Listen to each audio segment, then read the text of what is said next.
Good morning, everybody, and a very, very warm welcome to Ask the Accountant, episode number 112. The date is the 23rd of December, 2024. We've only got 2 days until it's Christmas Day itself. My name's Aaron Patrick, and with me, as always, is my co-host, Johann. Johann, how has your week been? Good morning. Yeah, good. I've had a good week. Kind of shut off from the world on Friday afternoon, and that's it. Like Thursday and Friday really dragged for me. I don't know about you, but my God, I was ready for a break. But my mind's done that thing it always does of, oh, you're on a break. Let's think about things. Let's do things. So Get that to-do list up. yeah, like this weekend, I've already issued new email signatures for everybody. I've already put in place some new changes we're going to do ready for New Year. I've already started a new email for my clients going, changes coming to you in 2025. How are we improving your services, etc. Started building adfin out ready for implementation of adfin in my practice at the start of next year. So my mind's just gone, oh, you don't have any tasks or anything to do for 2 weeks. I'm going to keep you busy. I mean, that's not the time to be doing it, if I'm completely honest. You're supposed to be on the downward trajectory now. You're supposed to be getting ready to... That is me relaxing. But yeah, so yeah, other than that, I'm all right. So Good. But yeah, how about your week? Yeah, it's been from a work point of view, been a bit of a nightmare, to be honest. We had this major project that was client acquisition, all that sort of stuff. And I was telling you off air, it was a 5:30 first email AM, 10:30 PM was the final email to get this project over the line. And yeah, it's just taken over. That's just all it's been. Yeah. And then trying to do work at the same time. For Apple Core, which is my other accountancy firm, I was determined to not have anything past December in terms of tax returns and stuff like that. And other than the clients who haven't sent me anything in, finally got that done last night. So yeah, I feel like I'm in a good place. Feel like it's there. It's just gonna be one of those Christmases, isn't it? Januaries that we have, and we've got people on LinkedIn telling us how we should have already done all our tax returns, all this rubbish. But screw them. Yeah, but I don't understand how you could do that when there's still new clients come through the door. Hopefully, if you want to grow your practice, right? And B, like, there's always going to be those clients who just had a bad year, or historically they've always just sent it in at this time, right? And it's always just got done. So it is what it is, right? If they always send it in at this time of year, like I've got what? So we sent out an email to all of our clients on Friday afternoon saying, look, guys, we've got 6 weeks to go. We just want to reaffirm, like, a lot of these are like annual clients who won't tell you they've left. Like, so it's like, can you just confirm you need us this year, blah, blah, blah. And one of them said, yeah, I'll get it back to you. It'll be start of January. Is that okay? It's like, look, I know this guy sends me a spreadsheet and it is bulletproof. And you know what? It will take me no time at all to do his tax return. So why would that be an issue? Like, why would I turn around and go, oh, sorry. Sorry, if you weren't in by October, I'm not doing your tax return. Like, I spoke to you all year. How could I be your accountant? Those posts are coming up, aren't they, at the moment? Like, once a year accountants, all that sort of rubbish. But if that's what the client wants, exactly. Then, we technically keep in touch with them with emails and advisory emails and stuff throughout the year, keeping up to date with the budget and stuff like that. So if that's how they want to work, then that's fine. And I bet you're like us, every email you send out has an option for them to book there and then. If they want to book, they can just jump on that little book button, or they can log into client engagement. Every email's got an invite. Like, if you need it. You've given them the options. Like, they have the options to do it. Like, we're not doing it on purpose. We're not trying to, just ignore them or anything. We're giving them the option. If they don't want to talk to us, they don't have to talk to us. And are they my favorite clients? No. Like, my favorite clients are the ones I get involved in and get to mold them and get to help them, and like this acquisition and stuff, right? They're my favorite clients. They're the ones that I'm more than happy to get up early for and go to bed late for, right? But then some of those late ones are probably your most profitable clients as well, though, because it doesn't take that long to do their tax return, and they pay you the same rate as everyone else. And well, we're strict. Like, there is a premium for doing it late. and they're happy. They're happy Yeah. to pay the premium. So they could choose to pay less money to us by giving us the data earlier, but they choose to pay the premium rate. So I don't know. It really winds me up when I see those social media posts of, oh, we've done all ours. We're the best accountants in the world. Look at us. There's room for all types, isn't there, out there? And Yeah. but we've got And what you're actually saying is you're the best accountants in the world up until October. yeah, But after that, if you turn up, if you want support, sod off. Like, exactly. yeah. Whereas someone turns around to us and goes, like, we got an inquiry on our website literally on Thursday, I think it was, saying, look, I've got myself into a mess with HMRC. I am disabled.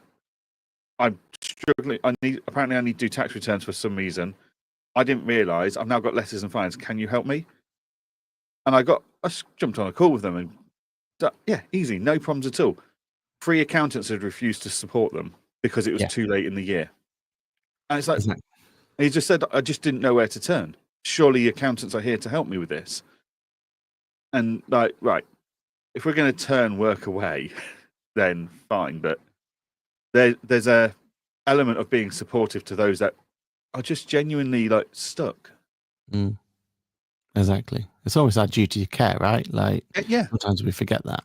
Like, could I sleep at night knowing that guy's now still staying up stressed because I said, oh well, we only do tax returns up until October. Yeah, exactly. Yeah. Oh, Right. we wouldn't be anywhere without people listening to us rant and moan and be cranky. And those people are our community. So good morning to Cheryl. Cheryl, how are you? Good morning to Paul. Good morning, Paul. Good morning, Marcus. Good morning. Why do I keep forgetting this? It is the escape room accountant. Escape room accountant. That's it. Escape room accountant. So yeah. Good morning. Sam, isn't it? Yeah. Kirsty, good morning, everyone. Happy Christmas. Happy Christmas to you, Kirsty. Tim says, morning. I'm the payroll clerk this week. See if you can remember how to. It's been a while. No one's getting paid right in Guernsey this week. Now, first and foremost, Tim, your login credentials. Let's remember them ones and it'll start from there. Steph says, good morning, gents. Merry Christmas. Good morning to you. I'll have 6 returns less. Last minute ones waiting for documents over here. Exactly. Yeah. We've all got those last minute ones. Are you going to use TimeCal to get clients to book slots for you when you work on their returns? What calendar of choice is yours? Because I know Client Engager has different to On Point. What's the On Point one? So at the moment we use we're trialing. So we've always been a Calendly. Well, then we moved to Microsoft Bookings because it was free, but you know what? It's not perfect. So we're currently trialing one that Sarah Gold recommended to us in our Engager Weekly live session, which was Tidy Cow. So if you want Tidy Cow for life, it's $80 for a teen version. And all right, it's not got things like round robins and stuff, like the advanced features on Calendly that nobody uses, but it does everything else. So I think if you Google Tidy Cow, it's a very, very good tool. Okay. I'm very impressed so far. Does it automatically create the Teams meeting? Yes. Oh. So yeah, because you tell it whether you want it to be a Zoom meeting, Teams meeting, Google Meet meeting, or a location or phone call, whatever it is. Yeah. But so you can put all of those in one list, and the client that's booking it decides. Now we don't give the clients that much choice, no matter how supportive we are. But I'm very impressed. For $80 for the lifetime use, it's one of those apps that are currently on AppSumo. Very cool tool. So yeah, we're using that firm wide. I was just telling you off air that I am playing with one that's quite cool at the moment called Reclaim.ai.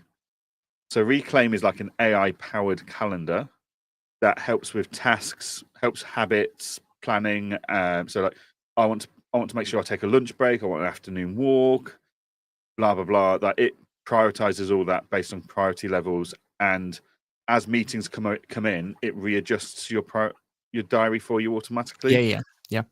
The only downside with that, so it's from the guys from Dropbox, so good backing, but it's only working with Google calendars at the moment. It doesn't do Outlook, which obviously I do. But one of the things I like about it which means I will come back to look at it again, is it's got the ability for meeting scheduling for your clients, but it's also got the ability to go, I'm not just going to look at this one calendar like Calendly does or TidyCal does. It can go, right, Johann, here's all your different calendars. Here's your Engager calendar, your personal calendar, your on-point accounting calendar, your F1 calendar, because, don't want to double book. And it will go, and its scheduling tool will only let you my clients book in where all of those calendars are free. Perfect. Because at the moment, I have to go, anything that's in my Engager calendar, whatever, goes in. I have to copy into my on-point calendar, and it's just another task in itself. Yeah. So once they get a grip on life and actually integrate with Outlook, which they promised me is coming very soon, I will look at it again. They also really need to do they could do with an app, really, because it's web browser based. However, if you've got Apple Calendar or Google Calendar, they update all of that anyway, so it would work either way. I like it. So just playing with tools like that at the moment, and that's the kind of thing I sit and play with over Christmas. I mean, we're still using Microsoft Calendar. It ain't great. It does what it needs to do. Bookings. One thing that bit you mentioned there about looking at multiple calendars, that's the dream for me. That's the one thing that I can live with. Everything else, that's the bit that problematic for us. They have said one of the Copilot updates is they're finally integrating the bookings element into it, so that there's an idea where it can read an email, suggest a booking, all that sort of stuff. As soon as AI gets involved, which I'm surprised hasn't already been part of the roadmap, I think then it will be different. But Kirsty's put it up there, tidy.com pricing. Thank you very much for that one, Kirsty. Tim says might do a tax return on Christmas Day just to wind LinkedIn up. I still have one. I still have one tax return I did one Christmas Day and submitted one Christmas Day now. I always have it there as just a screenshot or something to remind myself of, you don't need to do it Christmas, do you? But on LinkedIn, that is a very funny way of doing it. I love that. Love that, Tim. And Cheryl says that's what it meant. And Ashley says, Merry Christmas to you too, Mr. Ashley, who's even gone far enough, so has Kirsty, to put a Christmas what do you call it? That's on their profiles. That is a dedication for you, isn't it? Absolute dedication. We love that. Right, we've got lots of news to get through, so let's crack on with the news, etc. The first one is Bright has launched a brand new tool. Now, if you look at Bright lately, they've done pretty good job at creating their ecosystem. They've gone through building now on and acquiring as well, because we not long ago we talked about Inform Direct being acquired by them to really flesh out their whole company's house solution, everything else. So what were they missing? Let's try and think about what were they missing. Well, they've gone ahead and they've released Bright Accounts Production. That's right, everybody. They now can do accounts production within their product. Wait a minute. Could they not already do accounts production in their product? So they've got their Surf solution, which is their bookkeeping solution that's never quite made it to UK, but we believe will probably come here at some point if you put a tinfoil hat on. I'd expect 2025 to be a busy year for them. That's their year, isn't it? But Surf, for anyone who doesn't know, is a cloud-based bookkeeping solution. So think Sage, QuickBooks, Xero, Free Agent, and it's been in Ireland for decades or however long it's been in there for. It was one of the earliest acquisitions, wasn't it? Like one of their first ones they brought into the group. But now this solution starts to do Bright. What's it called? No, Bright. Is it Bright Accounts Production? It's called. Yep. Bright Accounts Production, and it looks like I don't think they've announced on the tin. Yeah, but it also looks like that Surf's now Bright Books by looks of it. So it looks like that kind of that's getting ready for the push. Yeah, finishes that one and brings it into there. So interesting, right? Interesting. Could Bright Tax not already do accounts production though? Oh, 100%. Yeah, Bright Tax was but I suppose the difference is when you look at the two products, Bright Tax is a very equivalent to your Tax Calc, your Iris, your KPM. It's that account production where it doesn't matter what FMS solution or bookkeeping solution, whatever you want to call it, doesn't matter what solution you're using, you have ways to get that information in there. My assumption would be that Bright Accounts Production will be very much like QuickBooks Tax, Pro Tax, and like Zero Tax and Sage Accounts and everything else. It will be designed for, let's bring the data directly in from that one thing. It's end to end, isn't it? Right. Very, very similar to what Free Agent is, isn't it? Where end to end you can create accounts production and all that sort of stuff in. So I believe if that's the case, if that's the angle, right? That you're saying, it might not. You're assuming it's not going to link to QuickBooks, Zero, Free Agent, etc. You think it's just going to pull from Bright Books? Yeah. Surely you'd launch Bright Books first, so you've got some people that need the accounts production thing. Yeah, just bring it out there. Logic. I mean, it's not the first time they've done this, right? Where one part of their Bright solution is building something. So they built a really good, you got to hats off to them, a really good confirmation statement solution where the idea was it was built directly in the practice management tool. Literally, it pulled the data directly in. It was automated, so you can automatically send stuff over to your client. They agree, you can file it directly in. Boom. Like as a simple, we just need our CSO ones, our confirmation statements done. Brilliant solution. And then they not only did they partner with another solution to do Bright Company Secretarial, I think they called it, Bright, whatever it was called. So that was two ways that you could file your confirmation statement. Then they went and acquired it in Form Direct. So I don't think all the time that their development team are talking to their acquisitions team in Bright. I don't know. Maybe they need a Slack. Know what they've already got. Yeah.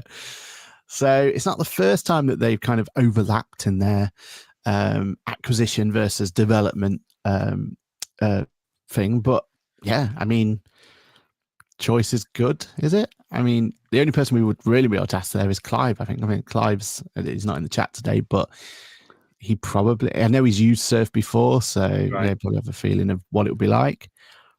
But if they're going to launch it in the UK as this new FMS solution, is this their USP where from day one, you just need the solution, you can file your accounts, blah, blah, blah. The concept, their end goal is like, it is the dream. Let's face it, everyone's trying to do it, whether in one way or another. Yeah. Zero's got practice management from the 1990s, and they've got the bookkeeping, they've got the tax bit. Have they got accounts in there? Or is it just tax? Yeah. It's accounts. And stuff. Yeah. So they've got that. QuickBooks, they've got their bookkeeping software, they're doing accounts and tax. They've got some practice management software in there. Like, again, like everyone's going to that kind of all-in-one encompassing thing. Like Sage have got books, accounts, tax, payroll. Like Zero and QuickBooks have got payroll as well. They've got pricing tool. I'm hearing loads and loads of rumors and speculation that there's a practice management tool coming out from Sage in the next potential year. Makes sense. They've got Go Proposal. Yeah. They've got that hub. So I get where Bright's going, and like Engager, like we know the value of making things streamlined. So that's why we link to QuickBooks, we're linking to Xenon, we're linking to all of these different tools. Yeah. To try and do it kind of almost independently if we can. But yeah, the end goal for us users as an accounting or bookkeeping firm is definitely the dream. But no one's really delivered a fully functioning, like, works every time I need it to product ecosystem yet. And there's I so wouldn't many exclusions. Like, it's only recently you could do a partnership tax return in Zero. Yeah. You can't do a tax tax for a long return. time, right? Like, there's so many caveats of what you can and can't do in QuickBooks' accounts and tax return filing.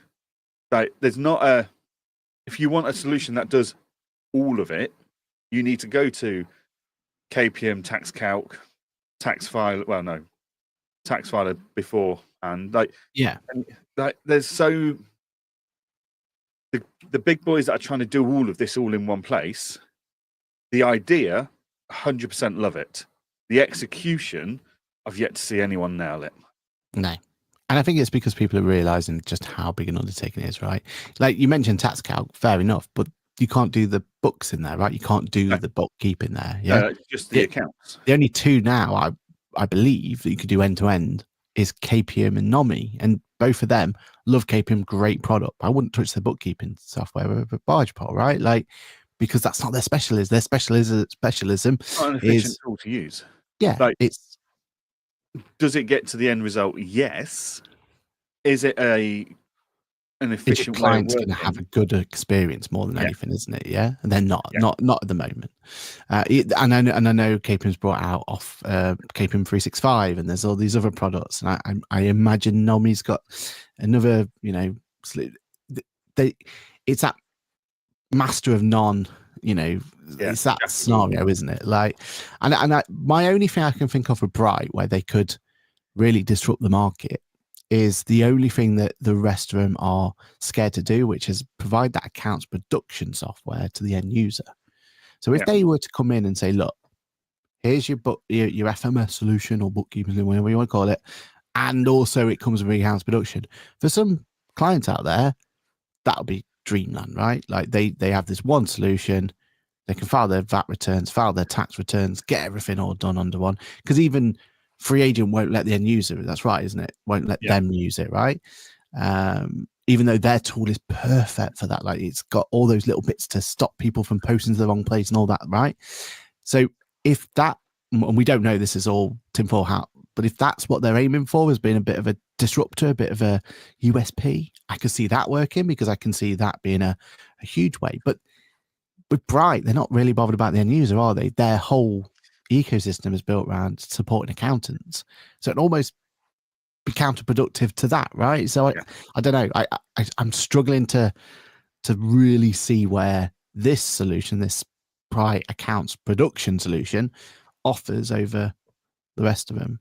Yeah, because if they've just renamed, so if you're using Surf now and it's now Bright Books,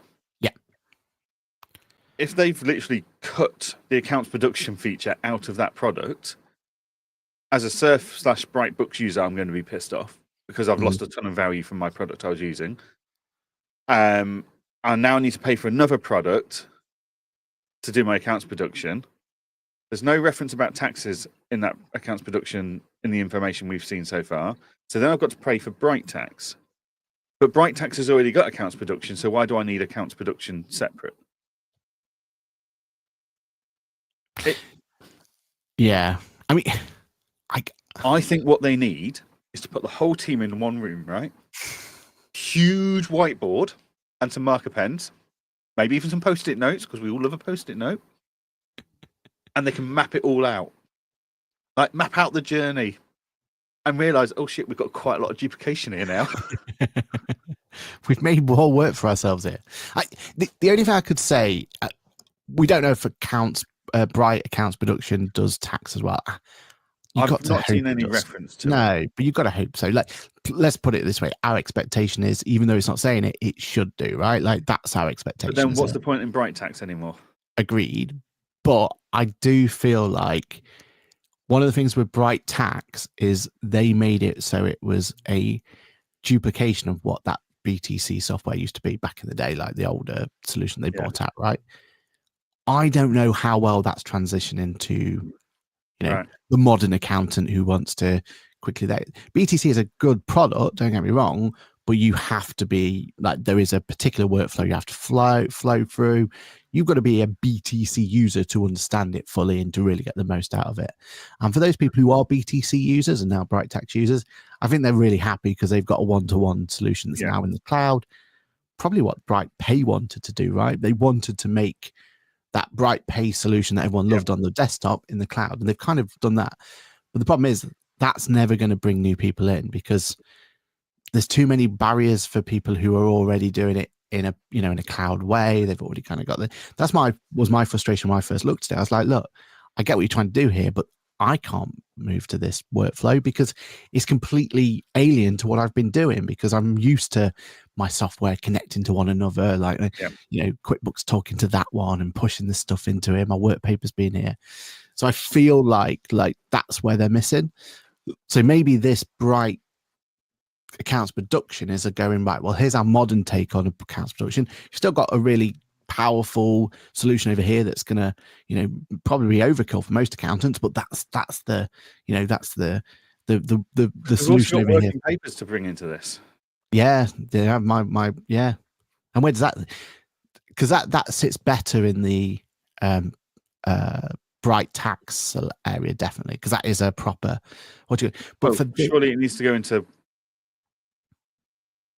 Is my working papers the gateway of integrations into Bright accounts production? Because they've already got the Zeros, the QuickBooks, the Sages that go into working papers that then goes into accounts production. But that's almost counter to what they want from accounts production, surely, because Bright accounts production is you don't leave the product, isn't it? It's that dream of, and that's why I love QuickBooks work papers, because I don't leave the product, and I don't need to teach my team to leave the product. I don't need to teach them anything new. They only know how to use it, right? Like it's QuickBooks. They understand it from inside now. If they want the work papers to work, that for the Bright tax one, I understand, because you've got to leave the product. You're already jumping between products to make it work. I'm struggling to see how work papers fits into the accounts production side, other than, like you said there, of getting data from elsewhere in. Maybe that's their way in. But it'll be interesting. We got to keep an eye on it, haven't we? 2025 is going to be a really interesting year for them, because let's face it, the bit they need to really push on, like the bit to get users to use their accounts and their tax and stuff like that, they really want to get users to use their bookkeeping solution. Well, that's a whole new ball game.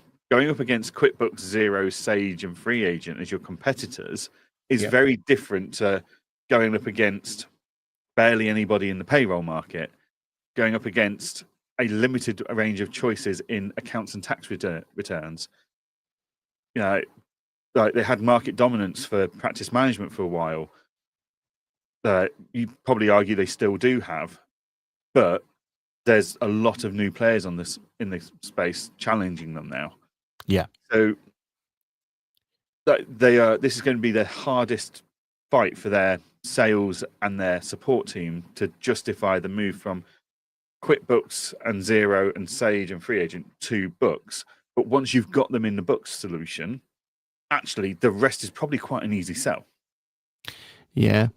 I mean, the only thing in their favor is MTD, isn't it? Like if they aim it at that market of just, because we still don't really have that perfect high volume, low value. Yeah. We don't have that, right? And if this accounts production is purely like, look, I can churn you out a tax return in no time, like, and for MTD compliant, whatever it's going to be, like, if that's the play, that there's an opportunity there, isn't there? And like you said, those low volume clients, high volume, low value clients, if you get end-to-end solution, the ideal solution is you never need to leave your practice management solution to know those accounts are ready to rock and roll, right? You've requested the details, you've requested the information, the client's already updated their bank for you, they've reconciled the bank to this position. Then that task turns over from awaiting records to records there. Like the dream solution is that for those high volume, low value clients, we have zero touch points until we're ready to do the work, until all the information's there. That if they could build that into it, then there's probably a conversation there, and that could be something that the UK is crying out for, because we don't have an MTD ready solution as it is. We got these really cool bits that are all here, there, and everywhere. Day one, Client Engager had a MTD solution already there. Engaged app, so I had a great solution from day one, but it's not the full package yet, is it? Because there's no bookkeeping there, right? Like that's the bit that we're waiting for someone to come in and do. So if that's their play, if that's what they're aiming for, I can see it, and I can see that being a great starting point. I'm just struggling at the moment to fully understand why they need to have both. That's been my biggest. I'm sure they've got a long-term vision and goal and stuff. It's just they need to share that with their users so they know what choices they need to make now, ready for later. Exactly. Stephanie says Outlook Calendar connects all of my calendars, personal, F1, etc., and then the virtual appointments app in Teams uses Microsoft Booking. But there's an issue there. Like it doesn't. Bookings doesn't look at another company. So I've got engager.app email address and I've got onpointaccounting.co.uk email address. Yeah. To name but two. And they're both on Microsoft, but Bookings can't see both. It can only see the one that's related to the account. Yeah, really frustrating. It's not the solution we're looking for. Sue says, morning, forgot it was Monday. Oh, I don't know how many. Although we clean slate from next year, so she thinks she just goes through, doesn't she? As just a slap on the wrist this year. But yeah, you were close to the being kicked off. If I'm completely right there too. Rachel says, sorry, I have to correct you, Anne. Xero has a practice management tool from the 1890s.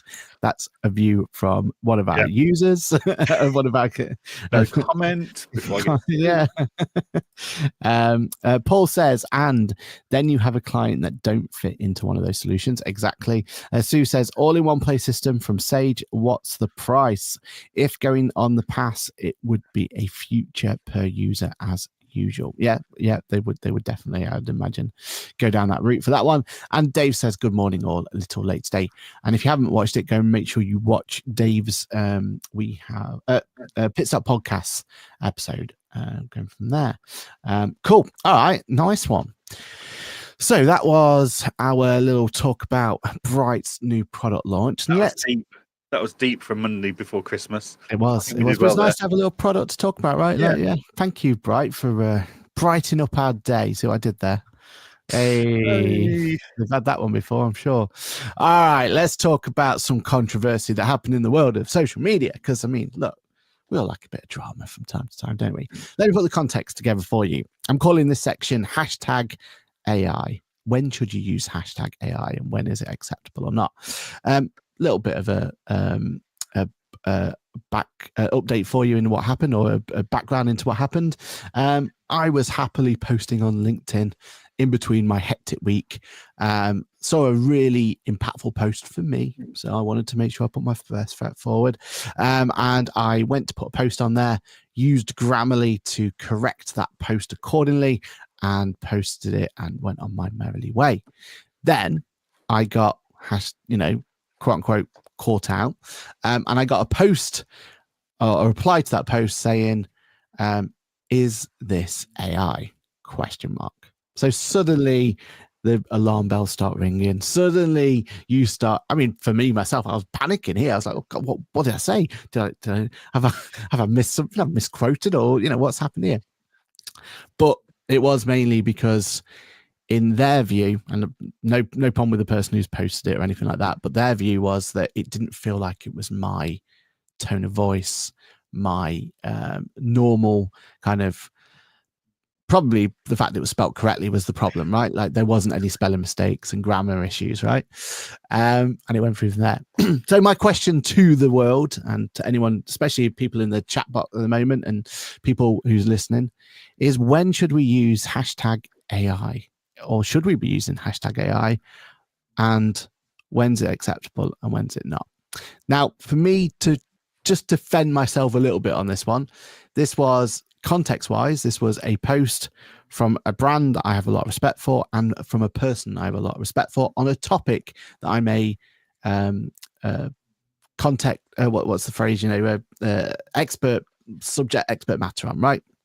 So even though it wasn't my post, because if it's my post, I'm going to Grammarly everything out of it, and I'm going to use as much AI as I can to make sure that it, if I'm the author of a post, to make sure it's absolutely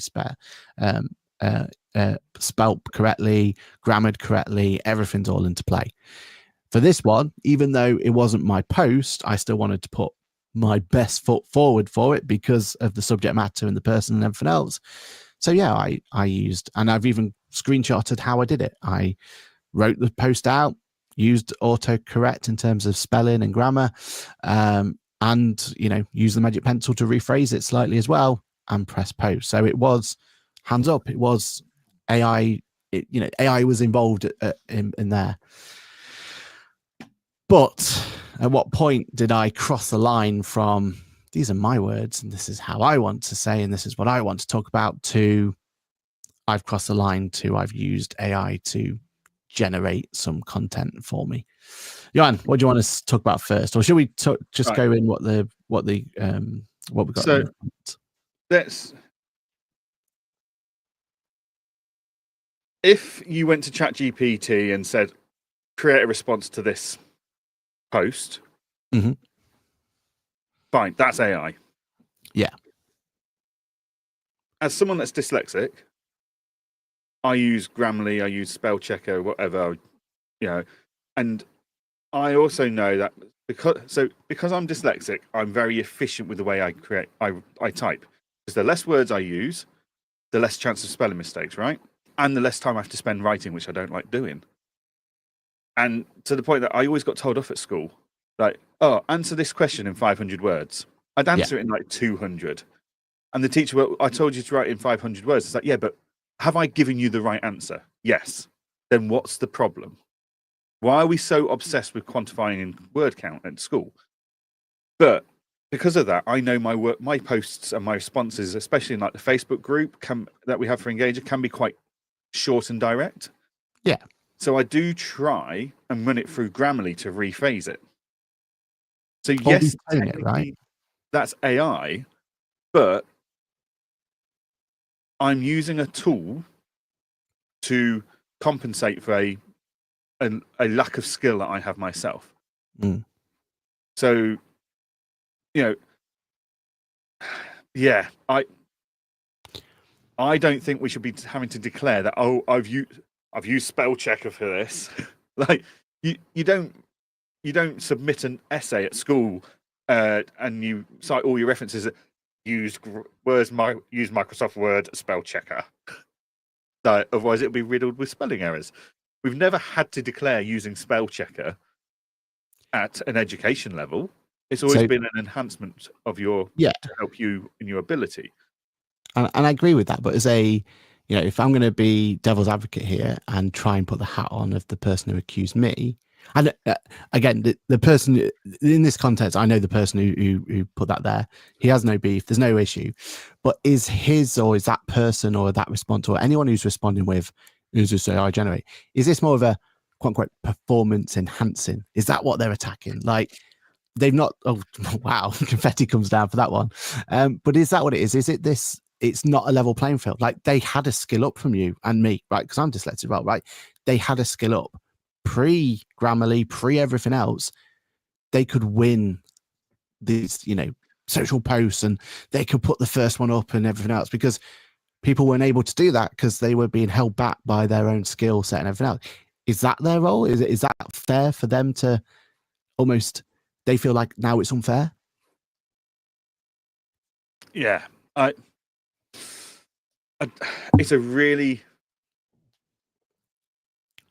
it's a minefield of a subject because, for me, it enables me to do my job better because, my wife always takes a piss out of me for my LinkedIn post that, oh, you spelt this wrong. Oh, you spelt that wrong. It's like, but now it's at the point, actually, if I spell checked it 100%, actually someone will flag, oh, was this AI? Because we all know Johann can't spell.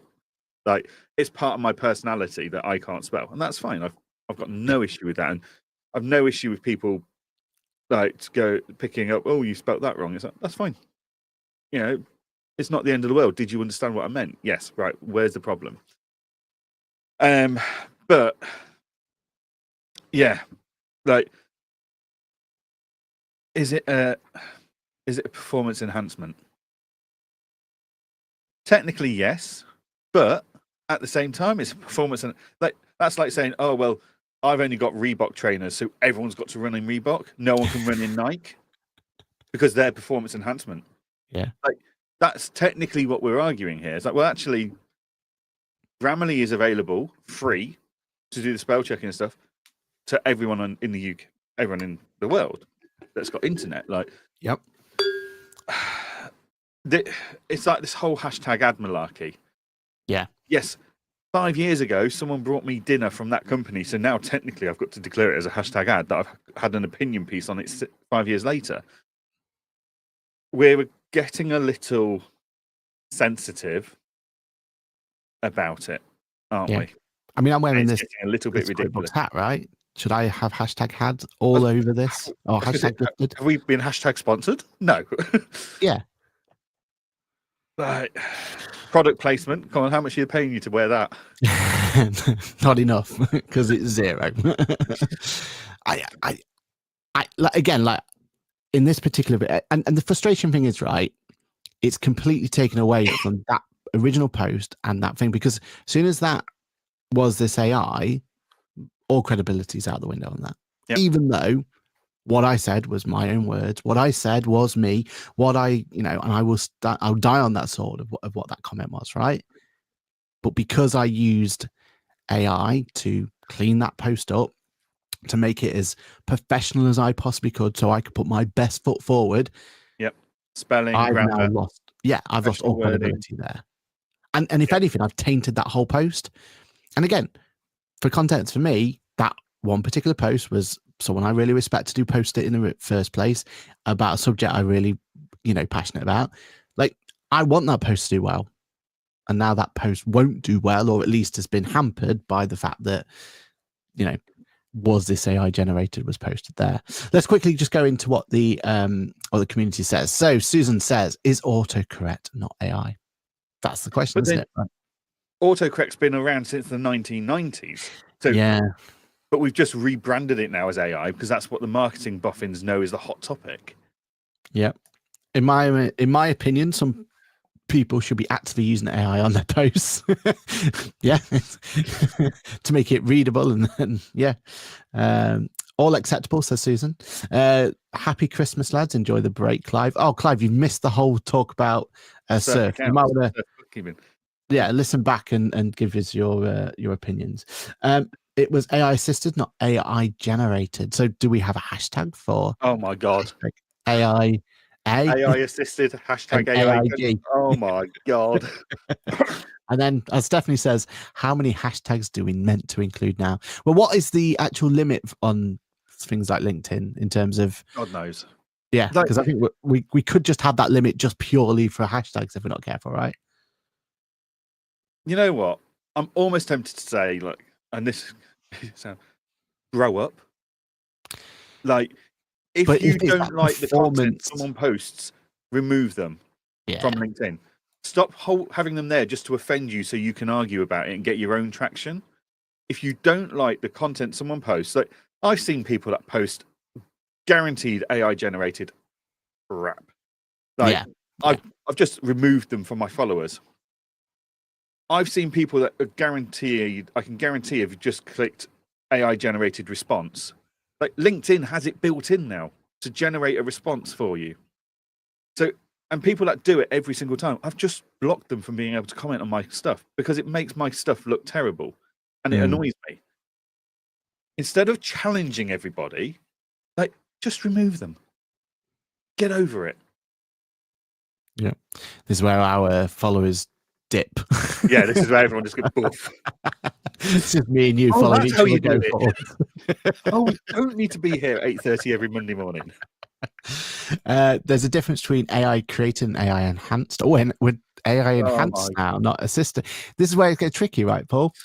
Rachel says we have been using spell check for decades. We have. I think, in fairness to the original person who brought this up, it wasn't the spell checking; it was the rephasing. Yeah, and it would have done because again, I've done a little video screenshot of how a screen recording of how it's done, and it wouldn't just go, oh, you spelt this wrong. You should really have put an I in front of that and the grammar here, and it's structuring it. I don't think it's that bit that's the issue.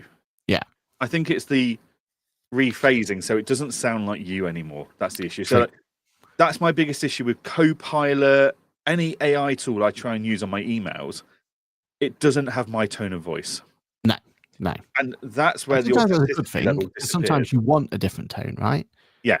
That's sometimes a massive power to it, isn't it? Let's make this friendlier, or let's make this more stern, but it still needs to be done within your tone of voice. Correct. How would Aaron speak? If Aaron was to be a bit more professional here, what wording would he use? Like, to be able to come in a more professional scenario. Yeah. I think it's that bit that's probably caused the issue, is the rephasing, where the rephasing's really not worked in your favor because it's no longer in your tone of voice. But in some circumstances, that's a good thing, right? Like this particular post, right? I wanted to really assert my opinion on this, right? I wanted to push it out there. Grammarly made it way better than I could ever have done it, like because I'm dyslexic, you know, all those negativities, all those bits where, you know, my inefficiency to be able to generate that post in the first place. I think that's the problem, isn't it? It's the fact that I'm relying on that tool to get to that point. If I'd have just put it in my own tone, it probably wouldn't have impacted so well, because I generally can't, doesn't matter how much I try or anything else, I can't get to that point. Like I just don't have that skill set. Yeah. And I think that's where people are upset, because again, I'm almost taking away their chance in the limelight, right? And I'm using, and it's still my words, still my opinions, but I'm using another tool to get to that point. Otherwise, I just wouldn't post it. What about disabled people, says Steph? AI is a tool to support, just like guide dog, glasses, or hearing aids. Yeah, is glasses. Hashtag read with my glasses. Like, because without, I wouldn't have been able to read it in the first place, and I wouldn't be able to reply. What a load of blurry rubbish. You can't even. I can't tell if it's spell checked or used AI because I can't read it. Bigger issue if the content is truthful fiction, AI can mark that pretty well. Yeah, exactly, Paul. And look, if you've written that out yourself and then used AI to make it readable, legible, where's the line? That's the debate, isn't it? Grammarly doesn't change your answer. It just rewords how you deliver it and communicate it. In its opinion, to be more. Yeah, it doesn't go read, isn't it? Aaron's promoting such and such a governing party. I don't agree with that. I'm going to make it sound like he's promoting another party. It's just going, right, that's your opinion, that's your answer. I'm going to spell check it, Grammarly it, and take out some of the swear words and replace them with something slightly more professional. Yeah. I mean, I know you're not using it, but that Gen emoji from Apple, is that should we put hashtag AI generated if we use that going forward, right? Well, like the amount of people that have images on LinkedIn as part of their, and it's like, now I can tell straight away it's AI generated, but I don't get upset and have a tantrum that someone's done that and they've not declared it as hashtag AI generated. But with the pace of evolution, how long until you can know the difference? Yeah, there's going to be a point where it's going to be difficult to know. Some of the latest ChatGPT stuff we spoke about last week couldn't tell the difference. Yeah. I just asked ChatGPT to intentionally add grammar and spelling mistakes to make it look less AI, and it worked. Hashtag AI is such a grey area. I'm sure it will be fine. Exactly. So in your case, if you've used that to make it nice and clean, and you put hashtag AI there because it feels like we're supposed to do it at this point, then your exact words and phrases and everything else that are legitimate suddenly become less impactful, right? Same with hashtag ad, same with hashtag gifted. Like, sometimes we're not trying to deceive people. We're just trying to give our opinion, and that's where it becomes grey. Interesting, says Kirsty. Tim says Grammarly been around for years and only recently referred to as AI. I look at my bank statements, right? I have paid for Grammarly for however many years it's been around for. Some people have too much time on their hands, don't they? Well, we all use auto replies, which is AI. Yeah. I mean, how many times has it just come up with yes and no? I mean, for me, Grammarly now, because it's on every device, everything, even team messages, even WhatsApp messages now, quick little, let's just change that back and send it over. Especially if it's to my team, I want to put my best foot forward. I don't want to encourage them to be slack on, spelling errors and all that sort of stuff, because it's not professional, right? Like, even if I'm going to my team and back and forth, I want that to be right. I've been using the limits on name tag, but not on hashtag. Seen the limits on name tag. Okay, yeah. There might not be limits on hashtags, but I think it can hamper your post performance if you do more than 5. I'm sure I've seen that before somewhere. Isn't there a limit to how many words you can have in a post anyway? So I know it's quite large, but it is for all these hashtags. It could be potentially an article, so it could be huge. But I think any more than 5 hashtags and you limit your post's reach, I think. I click the automatic LinkedIn responses when it sounds amusing and everyone knows I've used it, just to poke fun at what links. Yeah, exactly. But should we be then? Should that post then have hashtag AI generated? Yeah, AI generated post. Paul says on On topic of how many hashtags, is this just an evolution of those TV and radio adverts that list the conditions and term, a tool to inform the consumer? Yeah. Maybe we all should have now a little hyperlink to every post we do that takes us to our, ethics page. And on the ethics page is what we believe in, what we don't. And everyone can then do their research if they want But to. I then don't know. social media will punish you for that, for putting a link in your post, because it means that you're encouraging people to leave that platform, and they don't like that. That is true. So do I need to have an ethics page in my bio in LinkedIn? Yeah. So is it on the social media company to give us that functionality? Isn't this a similar argument to that of the old established accounting businesses who operate in a good old traditional manner, ways in which they took the leap for software accounting? Yeah, is using Xero and QuickBooks performance enhancing? Are we Am I cheating? Yeah, are we? Should the space we're operating in now only be for PwC, KPMG, and all the top four? Right? Do we have a right to be in here? In their eyes, probably not, because we're taking away a chunk of their. But reality, we're dealing with clients they don't want to deal with, right? So it's all fair. But there is an argument that there's definitely some accountants out there who have lost out because of cloud adoption, who have lost out and who are providing a really good level of service for their clients, couldn't adapt in time, and have been left behind. Is that fair, or is that not fair? Like, it's the same argument. Or is that just evolution of processes and solutions around us? But when is it evolution, and when is it monopoly almost? Yeah, it's a fine line, right? And Steph says AI voice on Riverside is fun to change Aaron's words from QuickBooks to Xero. I mean, Aaron, you need a word with your solicitor again. Yeah, maybe I wouldn't say congratulations Xero for getting all those fonts, but yes, that's the way it is. Look, I think this is an interesting topic. I do feel like I don't know the answer. I don't know going forward. I purposely posted less this week. I mean, I've had a busy week, but it's becoming like there's this point in life, isn't there? And I'll always remember this when we were at one of the very early Accountex and everything else. It's like hashtag just post it was one of the trending hashtags, and it's get your post out there, just post it, blah blah blah. There's no hashtag just post it anymore, because it's hashtag, and sorry, you go to the post button, and what we need from all social media going forward is you press the post button and then it takes you to a form, declaration. A flow chart of you going yes, no, yes, no, yes, no, yes, no, and it puts in whatever hashtag you need, because it's becoming a compliance nightmare to post on anything at the moment. I used to post daily on LinkedIn. I've given up. I post maybe once or twice a week, if that. Yeah. Because I'm fed up of do-gooders picking fault with everything in the world. I'm fed up with the LinkedIn algorithm being constantly changed and crap at the moment. Like, on average, my posts used to get 10,000 impressions. Now I'm lucky if I get over 1,000. Like, and that's before I stopped doing it daily.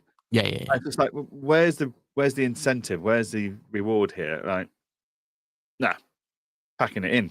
I've got better things to do with my time than create opportunities for people to pick fault with me. And that's I've got a wife for that. I don't need anyone else on LinkedIn. Yeah. It's just becoming like the whole point of social media for most of us is to try and give back, right? It's an opportunity. The only reason I spend every day that every week there's a video going up is to try and give back to the community. Like, that was the whole point of it, right? And the social media posts were supposed to supplement those videos. So I've just done a topic about so and so. Let's talk about it. Let's give me some ideas for where I can take my next video. Criticize wherever your advertising sponsors tell you to take it. And just for clarification, there is none. But there's got to be. That's the whole point of social media. It was supposed to be a place where we can talk about it. And now it's become a place where we've just got to think about everything we post in every context. And it just, it just becomes, and it's really tricky to then see everyone else posting, doing exactly what I'm being criticized of. But I'm not the sort of person who would ever even think about posting about them or reporting it or anything like that, right? But the frustration is that they can get away with it. but I can't, and that's where I think that it becomes a bit of bit of a messier issue, right? Definitely. Cool. Right, we're on the AI bandwagon here. ChatGPT upgrades continue. So didn't you say it was the 10 days of Christmas? 12 days. 12 days. So up until Friday last week, it was 12 days of AI Christmas. Some really cool stuff came out from ChatGPT last week. Some absolute crap. Like, you can now WhatsApp ChatGPT. Like, I ain't WhatsApping when I've already got the app on my phone. Like, what's the point? Well, did you say it's free though? Like, isn't that a way to access the premium version ChatGPT for free? It's not premium because it doesn't remember who you are. Fake news then, because I saw that as a title somewhere. And then you could, if you live in America, you can now phone ChatGPT. Oh, that time when you want to chat to her on the phone instead of on the app in your phone. I don't really understand the purposes of those two. Or the use cases, should I say.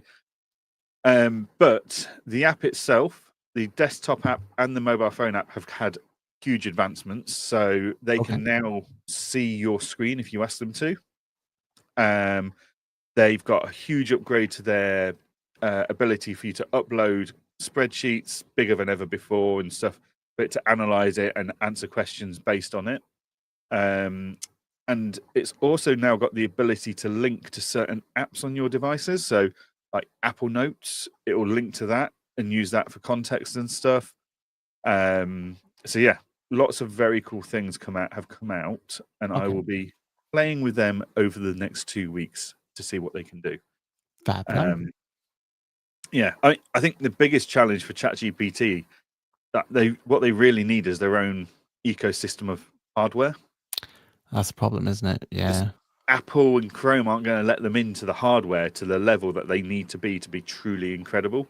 Whereas you look at what Gemini announced last week from Google and what they've got coming at the moment, it looks phenomenal. And they're going to have that. Apple, in theory, and Chrome and Google, in theory, have got that advantage with their AI because they've got the hardware that the AI is baked into. Whereas ChatGPT is very much at the mercy of those hardware providers. Now, in Apple's case, they need ChatGPT because Apple can't do it themselves. And even when they've linked to ChatGPT, somehow they've managed to dumb it down. Right. Hashtag Apple hindrance, not hashtag assisted. But that's the thing, isn't it, with the hardware side of things? Like, in theory, we should, the Apple ecosystem should absolutely dominate. That whole idea of Vision Pro, like if you really put that Apple intelligence into there, I can really see that. We've had it shown off with the Gemini products and the Google products and Google AR products. Like, in theory, it's going to be there. I just don't know if OpenAI creating their own hardware is the right way to go. Only because aren't they really struggling? Like, financially, there's a big black hole there already. And they're going to have to spend a lot of money in R&D, and they've got to convince us to take another device out with us, right? We're already, add to that, they're backed by Microsoft, and we all know how crap the Windows phones were. I'll have I still have my Windows. It is terrible, absolutely terrible. But I don't know. Do we want that? I don't know. Okay, well, we'll think about if that's it. But they need something, right? OpenAI needs something to really get us into that ecosystem. It's all great having this app and everything else, but they just need that one little thing. I mean, they won me over by Copilot because it is effectively ChatGPT, right? Like, that's what it is.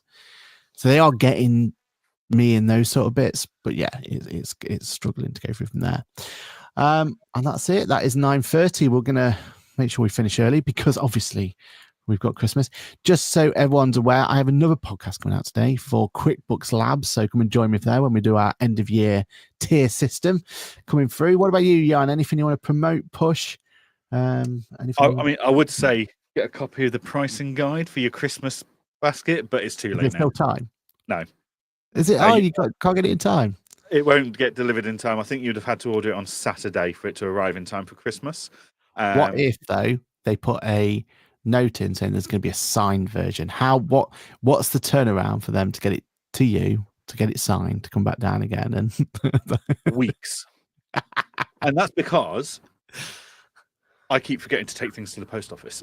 I go past the post office, I go, oh, well, I knew I meant to take something with me. No, if you want a bit of Christmas reading, if you don't want to pay for a book and you just want kind of a distilled version of it, there is the free PDF guide on Engager's website. So it's engager.app-pg. Not because you need parental guidance, just pricing guide. Pricing guide. And would you sign that for them if they... If you're not going to buy the book, you're not going to get my Sharpie. All right. You don't do like Adobe Sign or anything. It doesn't work that way. I could. Was it DocuSign or whatever it's called, and send it over to you? I've got an iPad. I could send me your PDF version. I'll Apple Pencil it. And because they're both in the and it'll be genuine, no AI assisted. Because they're both in the chat, both Kirsty and Steph, there is a very interesting pod off on Christmas Eve, I believe it is. Basically Xero versus QuickBooks, who wins. So yeah, if you got some spare time, we know who walked away with the award on the Luca Awards. Oh, wow. Let's not go down into that bombshell on 9th. Green with envy. Maybe that's topic for next week, Mr. Gory. But yes, definitely go and watch the pod off. It's should be live. Well, it is live on Christmas Eve, so that's something for you all to enjoy. Perfect for when you stuff in the turkey. That's what I would say. Get into that debate, figure out which one's the winner, and we can kind of settle all debates from there. Yeah, we're back this time next week as well. We've got we're thinking like a tier list ourselves. We're going to try and figure that out and go through from there. But yeah, we're going to look at like the top 10, top 20 news articles and rate them as to how groundbreaking they were, or product releases. Yeah, that'll be good. Look forward to that. Figure that one out. So yeah, join us next week. But before that, make sure each and every one of you have a lovely Christmas. We'll see before the new year, right? So yeah, just have a very Merry Christmas. Have a great Christmas. Enjoy it. Make sure you eat all the turkey. Make sure you get some pigs in blankets. Make sure you don't put a Yorkshire pudding on your Christmas dinner. That's another debate to be had. I think, don't you go telling the spoilers there. We'll ignore that bit, Kirsty, before I ban you from chatting in the chat. But no, Merry Christmas to everyone, like Cheryl says. Thank you, everyone, for a great year. And we'll be back next week for the end of year finish. We'll finish it on a high. From there. Definitely. All right, everyone. Thank you for watching. Have a great Christmas, and we will see you all soon. See you next week.